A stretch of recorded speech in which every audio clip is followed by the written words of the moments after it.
Hello, everyone. Thank you for joining us for Ask Miss Jai Live today.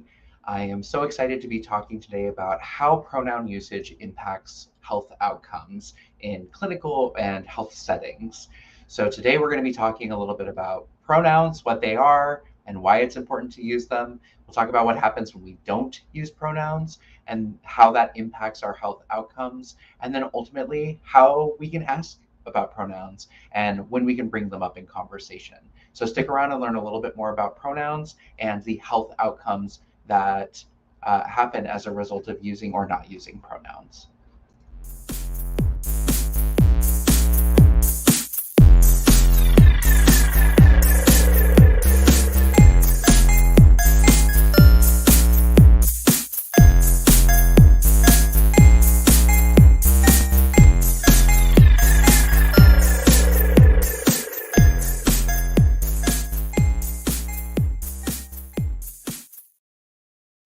Hello, hello, hello. Thank you for joining us for another episode of Ask Miss Jai Live.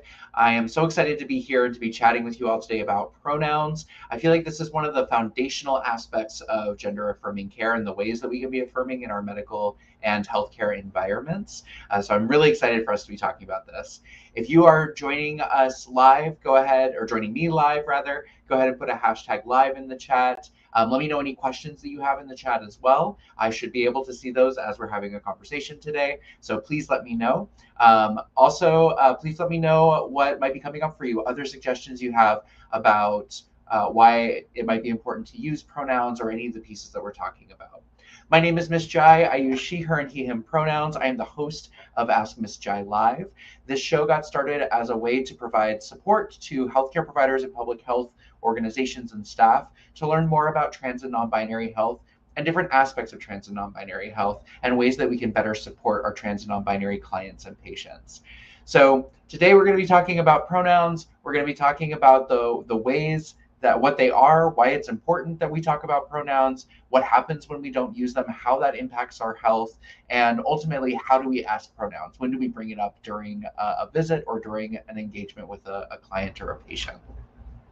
So please feel free, again, to put questions in the chat, and we'll go ahead and get started. So pronouns, what are they? Pronouns are the ways that we refer to other people in the third person when we are talking about them. So it could be if I'm working with another colleague and I'm talking about a client or patient, that when I'm charting or doing documentation, when I'm talking about the patient or client that I've just seen, it's the way that we refer to one another. And oftentimes pronouns, if you joined us during our last show, pronouns are a way that we also let folks know or express our gender identity. So when we talk about our pronouns, when we share our pronouns, we're sharing a gender expression with folks. We're telling people how we identify and the ways that feel most affirming for us. So our pronouns generally will fall into either binary pronouns or non-binary pronouns. Binary pronouns would be like he, him, and his, or she, her, and hers. Non-binary pronouns might be like they or them, or z, zers, zers. It's important to note that not all trans people use non-binary pronouns. So when you find out that someone identifies as trans, then reverting to they, them pronouns is not appropriate. That the trans person may identify with the binary. So they may identify with he, him pronouns or she, her pronouns. And so reflecting the pronouns that the person uses is the way to be most affirming to the individual, and not reverting to a non-binary pronoun. And if we don't know someone's pronoun, then just using the name that they use, and asking the person is the best way for us to move forward with that, as opposed to making assumptions or defaulting to a non-binary pronoun. So that's what pronouns are. Pronouns are the ways that we share our identity with the world and the way that we respect and affirm the identity of the person who's sitting in front of us.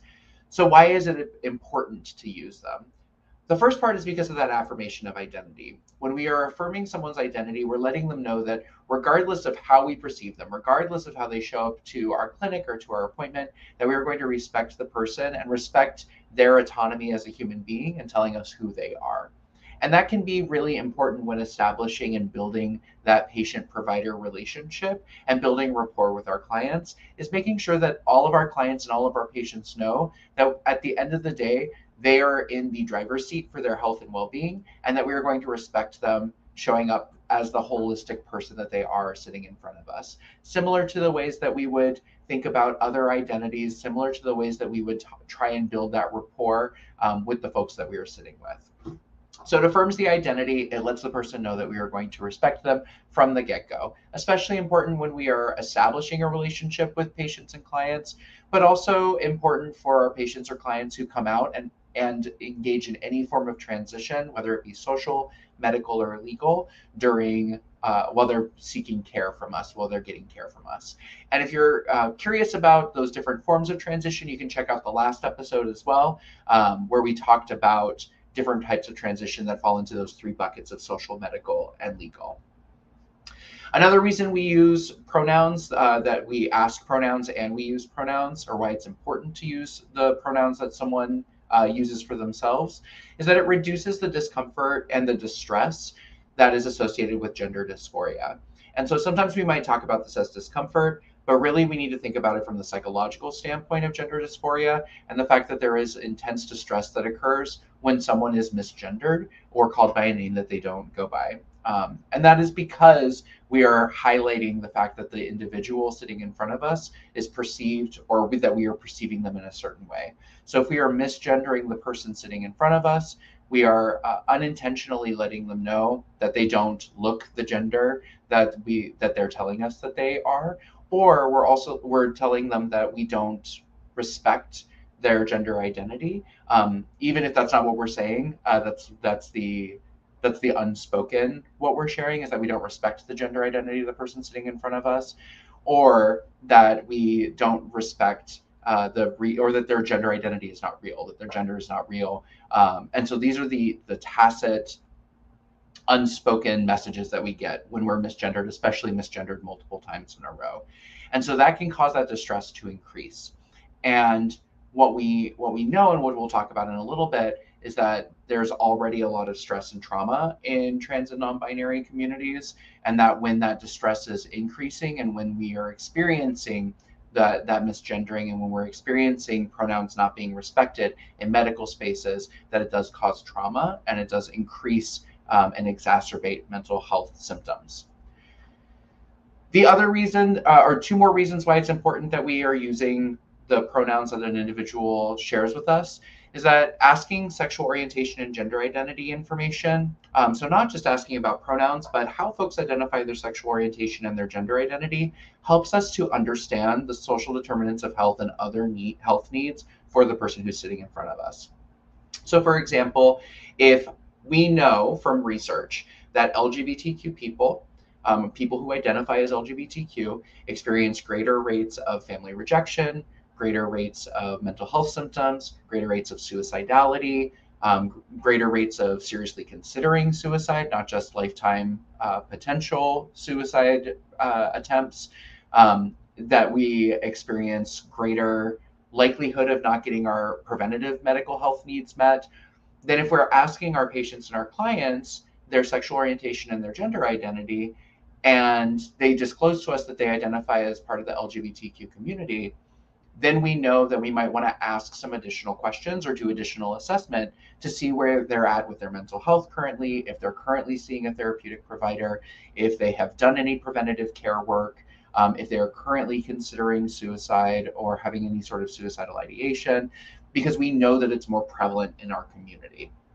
And so, not to say that we should then treat all LGBTQ people as if they are actively experiencing these things, but because we know it's more prevalent, if we are asking folks their sexual orientation and their gender identity, then we know that we should also be potentially doing additional assessments specific to the health of the community.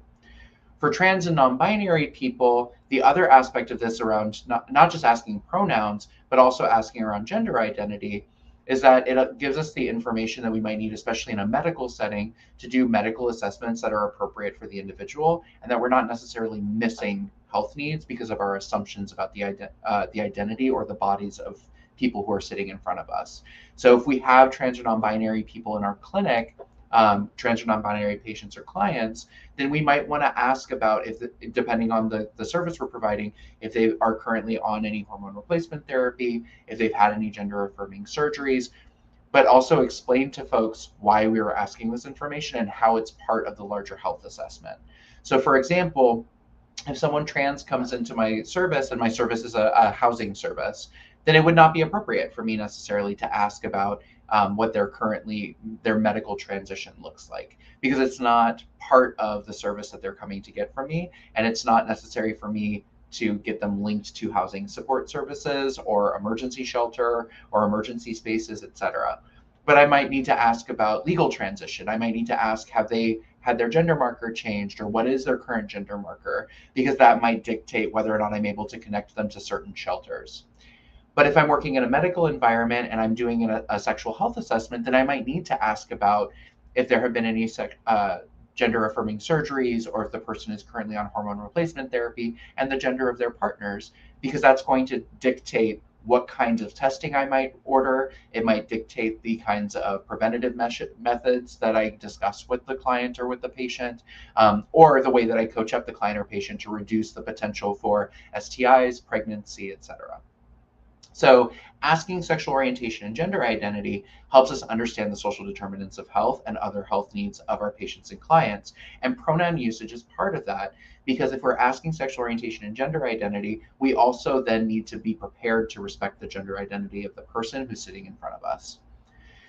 The other part of this is that from the patient or client perspective, asking about pronouns and the name that we go by is often the first indicator of safety for us as trans and non-binary people entering a service. If I enter a service and I'm not asked about my name or my pronoun, or I'm not asked about how I identify, and that's not coming from a place of trying to be respectful, then I know that this is likely not a safe place for me as a trans or non-binary person.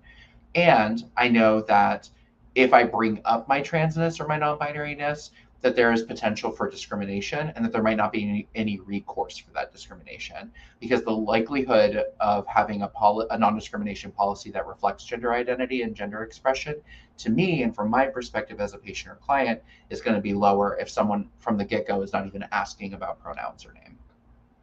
So that's why it's important for us to use these. It's important for us to ask about pronouns and name. But what happens when we don't use them? What happens when we don't use pronouns, we don't talk about name, we don't ask about them? What happens to the health of the individual?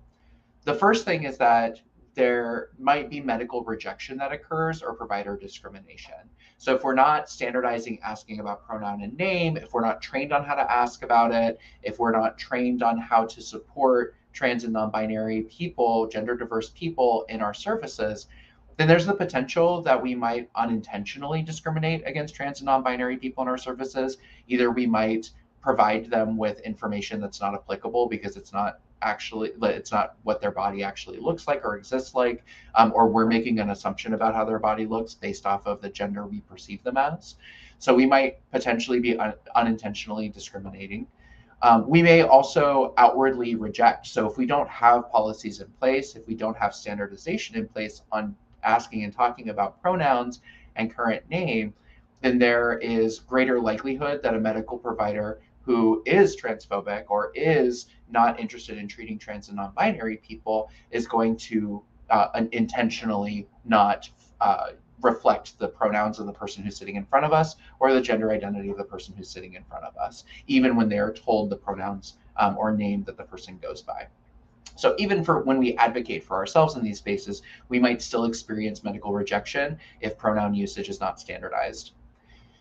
What this results in is a fear of discrimination, or actually experiencing discrimination in a medical setting. And so we delay getting our health needs met. So we delay getting care when we're ill. We delay getting care or avoid getting preventative care because we don't know how we're going to be treated. And so as a result of delaying that care, trans and non-binary people are more likely to engage in services when there's an emergency, when something is urgent, or when something has gotten particularly bad. So something that could have been prevented, or something that could have been treated in our bodies early on, has now progressed to a place where it's doing a lot of harm to our bodies. And so we're experiencing maybe more comorbidities, we're experiencing younger mortality. So we start to see that it impacts our health outcomes because we end up becoming sicker and not getting our health needs met earlier on, so that we can then maximize our health potential.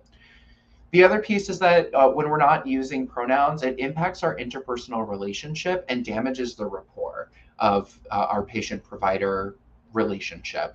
And this is something I mentioned just a little bit ago, but when we're damaging that rapport, we have a greater likelihood of pushing the person out of services and dissuading the person from getting health services or seeking health services in the future. So if we're damaging that rapport, the person is less likely to come back to us. It's going to impact the perception that the person has of the health system that we work in. So if we work for a community-based organization, if we work for a hospital system, if we work for a private practice, it's going to impact the perception of whether or not that organization or that practice is supportive, or is transphobic. And the reality is that for trans and non-binary people, in order for us to get our health needs met, we have historically had to share with one another safe places for us to go, meaning that our community talks to one another about where is safe for us to get our health needs met, which providers are going to be trans friendly and are going to be supportive and are not going to be asking invasive questions or uninformed around trans health, or openly transphobic, or how we perceive to be openly transphobic. And so it's impacting the interpersonal relationship between the provider and the patient, but it's also impacting the relationship between the organization and the community. And that has a larger implication about the efficacy of that organization to provide services to the community as a whole. So it undermines the mission of the health organization in trying to maximize the health potential of the community that you serve. The other thing that has been helpful for me to think about, and I heard this during the Association for Ambulatory Behavioral Health Care conference, was that healthcare is the hospitality business, that we are in the hospitality business when we are working in healthcare. And I think that is a helpful thing for us to keep in mind. That when we think about hospitality, we think about what is the experience of the person who is coming to purchase our service. How are we greeting them? How are we supporting them? How are we making sure that they leave and they tell other people about the great experience that they had? And really, that's what we are talking about when we talk about using pronouns and respecting trans and non-binary people in our services. We are in the hospitality business because in order to be effective healthcare providers, in order to effectively provide health services, regardless of the setting that you're in, we have to take a hospitality approach in order to make sure that we are maintaining those relationships, that we are providing folks with information that is able to be heard and digested and understood, and that we are creating the opportunity for folks to continue to come into our services. Another really great thing that I've heard is and the perception that I try and take and that I try and teach to folks is that there's no wrong door. We want to be an organization where there's no wrong door for trans and non-binary people to come into, because we know that it is difficult for trans and non-binary people to get to the door. And so if it's difficult to get to the door, once folks cross that threshold and come into our services, we want to make sure that we are doing everything we can to keep them engaged in services. Because if our door was the wrong door, if we are not asking about pronoun and name, if our services are transphobic or not welcoming to gender diverse people, then the likelihood of getting to another door within our service or another door with another service is lower, because it already took so much just to get to our door. So we want to make sure that there's no wrong door to enter services for trans and non-binary people, and that we are able to provide high level, high quality healthcare in order to help them maximize their health potential, our health potential. The other thing that happens when we don't use pronouns is that it increases distress and dysphoria. So I already mentioned that it can reduce discomfort and distress and gender dysphoria when we use pronouns and ask pronouns, but when we are not using them, it actively increases that distress and that dysphoria. And so what that ends up doing is it ends up causing more harm to the individual who's sitting in front of us, including more psychological harm, and is increasing the amount of trauma the person is experiencing. And so this is adding to that stress. So we talk about minority stress, this idea that the daily stressors of our lives that we care, that everybody carries, so stress like bills and family and relationships, etc., that those stresses are already on our body, are already in our mind, But minority stress is that when you're part of a marginalized community within a society, you carry the additional weight, the additional stressors of discrimination and systemic bias and legislation that is actively criminalizing your community. And so all of that stress is already on our shoulders. And when we are not doing things to actively affirm our community, and actively affirm our trans and non-binary patients and clients, then we are increasing that harm, we are increasing that trauma, increasing that stress. And we know that for folks who experience minority stress, for folks who experience intense stressors over a period of 6 months or more, that there are health implications to that as well, including cardiovascular issues, issues with blood pressure, issues with breathing, issues with diabetes, all of these things that start to happen to folks because of that ongoing long-term chronic stress. And Shakina, I'm so glad that you're here. I feel like you and I could just like sit and chit chat because I always see you in my lives, and I'm so grateful that you're here. And I'm really appreciative for this comment as well. Um, Shakina said, being in the hospitality industry, there is a need to create a curriculum available for providers to gain knowledge before offering services. Absolutely.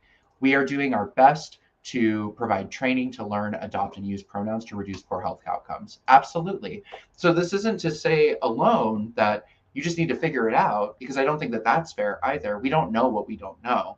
But what we have to do as healthcare providers, as public health staff and organizations, is we need to actively seek out training to better understand how to do these things, because this is now the foundation, this is the baseline expectation for services, which really gets me to the next one, the next piece of this, which is the final thing that can come up at what happens when we don't use pronouns, is that it starts to also harm our ability to do the work, and it undermines the work that we have done. And so when there have been reviews of or when trans and non-binary people have been able to review their clinical notes and provide feedback on those clinical notes, sometimes what we see is that providers are unintentionally blaming, or they might be contradicting themselves or stigmatizing trans and non-binary people in their systems because of the way that they're talking about trans and non-binary people, by trying to avoid just talking and sharing the pronouns or using the pronouns the person identifies with.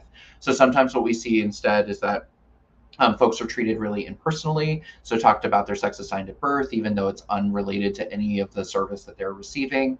We might see that folks' gender identity is talked about in this way that makes it seem like the person is confused. So the person prefers to go by a man. The person describes themselves as a man or describes themselves as a woman. And so it's this really kind of flippant, really flippant language that is calling into question the validity of the person's gender identity. And so when we do those things, it undermines our ability to do the work in a couple of different ways. The first way is that if the client sees it or the patient sees it, which most clients and patients have a right to see the notes that are written about them. So if the client or patient sees it, it damages that trust, as we've already talked about. If another provider, so let's say a colleague, needs to look at these notes for some reason or is taking over notes, then it can also start to shift the perspective of that individual, or it can bias the perspective of that individual in providing services. So meaning that we're providing information that's not necessary for the care to continue, but now that information is being taken and input into an individual person, and they're going to look at that through a lens of their own biases and perceptives as well. So we might be unintentionally biasing another provider against the trans or non-binary client that we're working with.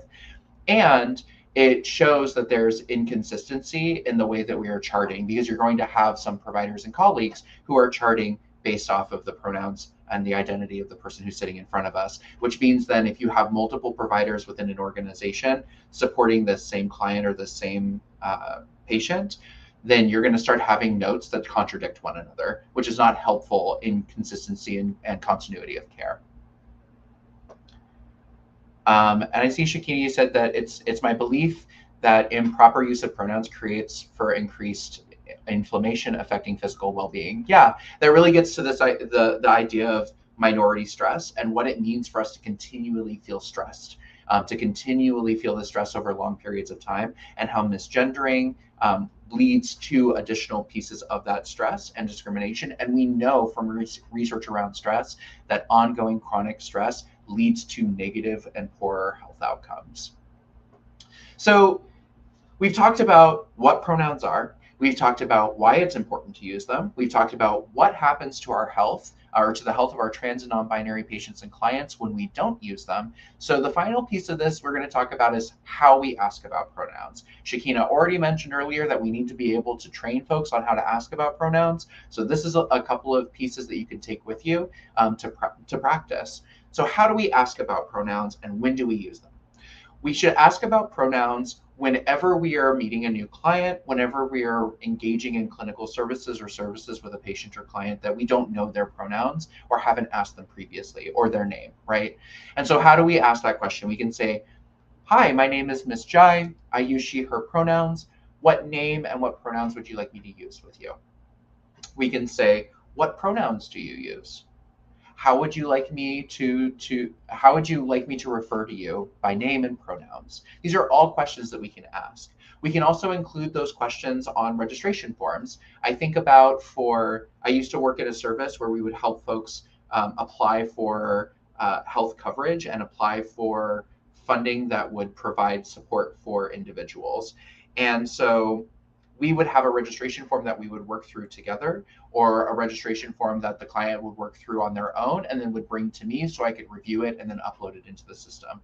And that form included the person's current name, the person's legal name, because they still needed to collect legal name because it was associated with a medical record, and the person's pronouns that they used. So we can ask about it in a form or as part of registration. I think about when I go to my medical provider's office that generally I have to sign in at the desk, and they have a page that includes name and a phone number. That is also a place where we can include pronouns. So it could be name, pronouns, and phone number. And that's generally a sticky that's then taken off for privacy sake, right? So these are ways that we can start to add it in as part of already the procedures that we engage in, so that it's not a lot of additional on top of what we are already doing. The other thing for us to keep in mind, the other thing for us to keep in mind is that sometimes when folks come to us, trans or cisgender, transgender or cisgender, they may not want to share their pronouns with us. They might not want to share a name that they go by. And so I oftentimes have questions come up around, well, what happens when someone gets really upset? So if I have someone that I say, and this just actually happened to me in an environment where I said, go ahead, will you share your name and your pronouns with me? And they said, this is my name, and I don't want to share my pronouns. And so my response was, okay, then when we're talking today, I'll just refer to you by name. Does that work for you? And they said, yes, that's perfect. And so that's what we did. I didn't escalate the conflict or start talking about why we're asking about pronouns as a way to support trans and non-binary people or to support people of all gender identities. I just focused on getting back to what we were ultimately there for, which was to focus on the health and well-being of the person that was sitting in front of me, and to follow their and work on their health goals.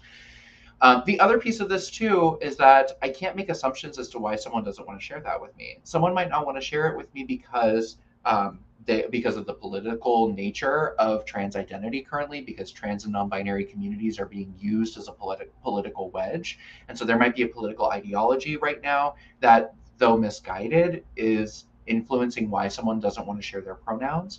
It could be because they identify as trans or non-binary and they don't want to share pronouns with us because they don't know how we're going to respond.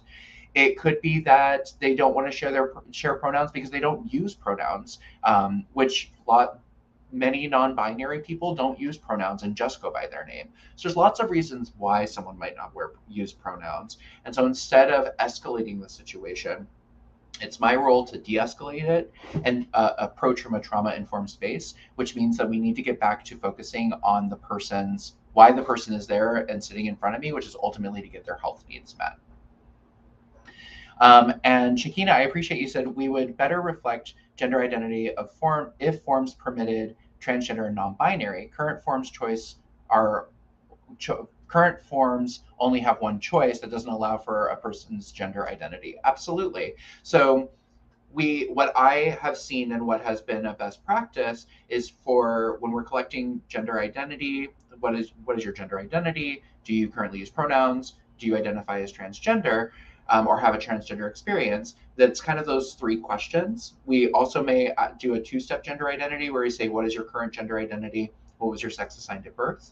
And so that could also be a way for us to collect information. But oftentimes having a blank space for folks to input their gender identity as opposed to male, female, transgender, or male, female, other, or these other additional ways that these forms might be created. Just having a blank space can be an affirming way for folks to then put language that feels most affirming for them.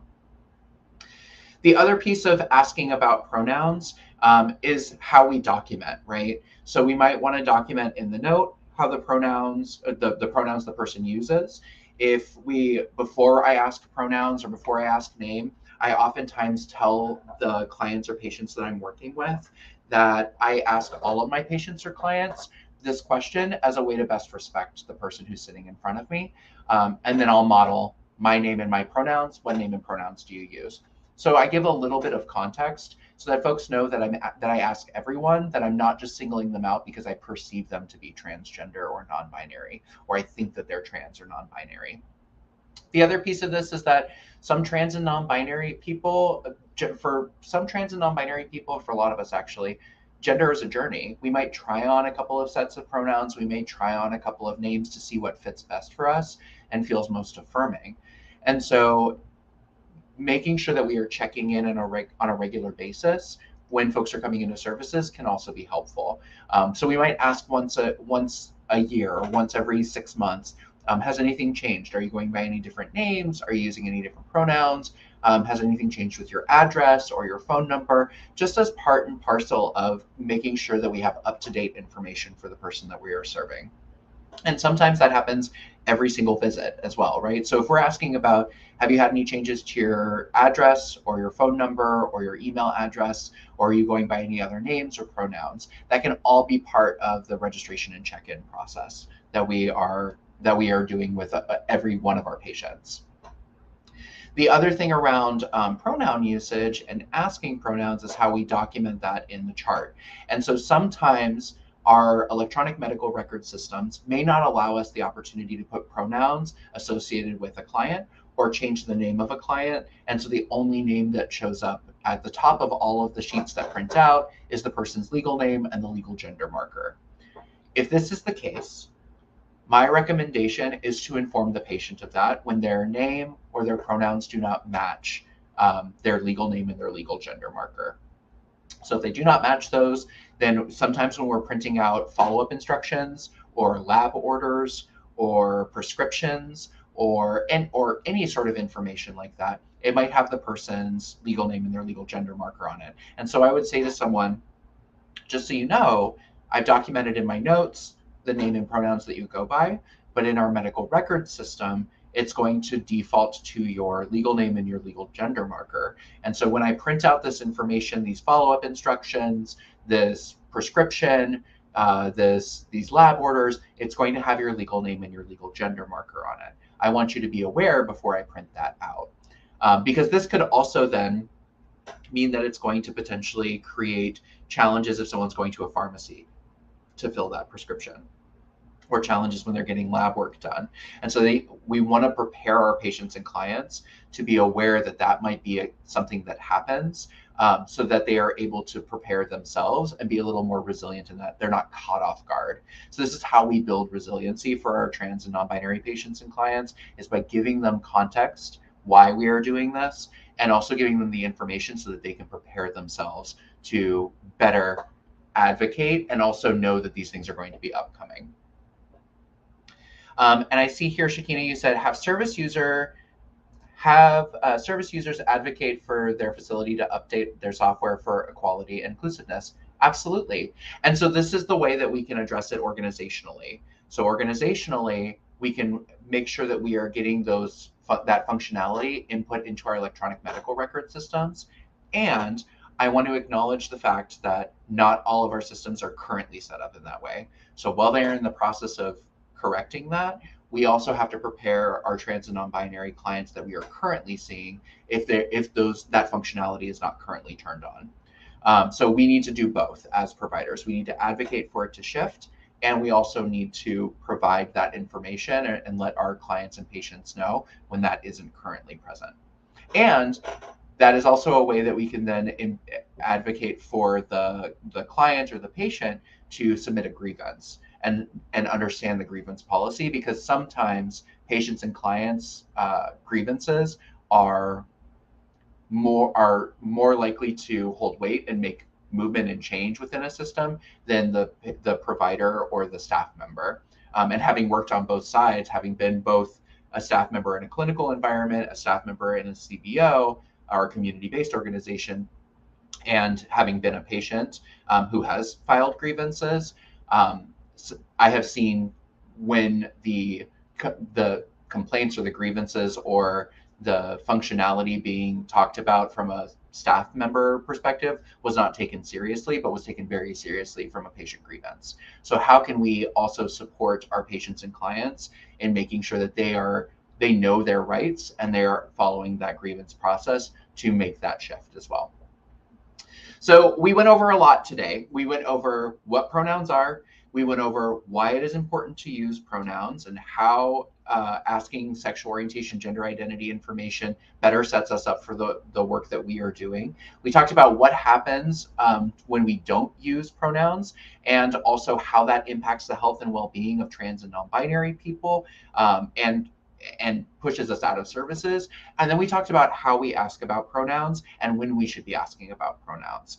So we have covered a lot today. I want to give us all a big round of applause. Thank you so much for being here and for joining Ask Miss Jai Live. I come to you every week on Sunday at 5 p.m. It says MSTM in Arizona, so Arizona time. That will be shifting to Mountain Standard Time next month. But as of now, it's 5 p.m. Arizona time, to talk about different aspects of trans and non-binary health. I'm so grateful to share this space with you all. And I want to, and Shakina, I see one more final comment, which is service user is another strengths-based word for patient or client, less stigmatizing. Thank you for sharing that with me. I haven't heard that before as a strengths-based word, so that's something that I will work on for myself, is shifting to service user instead of patient or client. Sometimes I've seen that folks, depending on the environment they're in, respond as healthcare providers and public health staff, respond more to the word patient or the word client. But I will work on my own language as well. So thank you for sharing that. So thank you so much, everyone, for checking this out. If you're checking it out live, thank you for being here. If you are checking it out on the replay, go ahead and put a hashtag replay in the chat. Let me know which part of this you found most interesting and what you'd like to know more about. If you like this, please also share it with health providers and public health staff and organizations that you work with or that are in your life. Please subscribe to the YouTube channel so you can continue to get updates. And until next time, I want to thank you as always for investing in the health and well-being of trans and non-binary people. Until next time, stay safe.